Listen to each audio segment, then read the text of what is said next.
Okay, converse, inverse, contrapositive, at saka biconditional. So, converse. Kapag ka binaliktad mo yung mga conditions o yung hypothesis at saka yung conclusion, yun pa rin yun. Yun ang converse. So, sa Pythagorean theorem, example, kung inuna mo yung hypotenuse, lalabas doon na yung sum nung square nung legs, yung a squared at b squared, lalabas yung c squared. Okay? Agay ng sample natin, kung 169 yung nasa kaliwa, yung nasa kanan would be 13 squared, yung 25, 5 squared plus 12 squared. Okay? Kasi, ang ano nun is 169, yung sum nun. Okay? Yun ang example, Kung 169 yun, sa left, 169 din dapat yung sum nung dalawang number na nasa kanan. So, yun yung converse. Ganun lang siya kasimple. Pag sinabi mo namang inverse, yung ina-undo o nire-reverse na yung operation.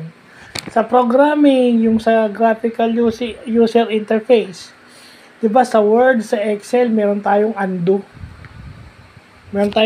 Kaya sa mga ginagamit natin, Microsoft Word, Microsoft Excel, even Microsoft PowerPoint, may undo. Kasi inversion pala yun. At sa lahat ng software na ginagawa natin, dapat may undo operation o yung inversion operation.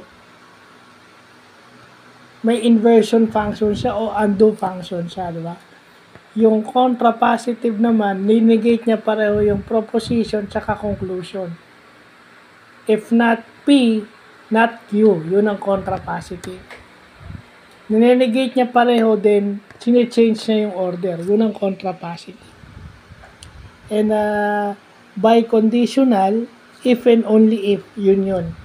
Kumbaga, hindi, mangyayari lang tong kondisyon na to kung mangyayari ito.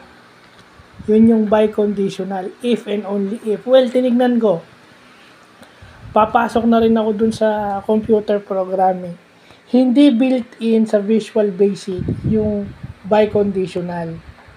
So, anong kapalit nun? Hindi daw built-in ang isang way para magkaroon siya ng biconditional statements is gamitin yung and or not. O yan. Programming tip na rin yan. Tsaka logic. So, isasama ko na rin yung mga ko dito sa computer tsaka si Sir Amihan. Sana hindi nagalit. Kasi wala naman kaming logic. I mean, dahil nagmamata ko, syempre, natututo rin ako ng konting logic. So, yun lang po.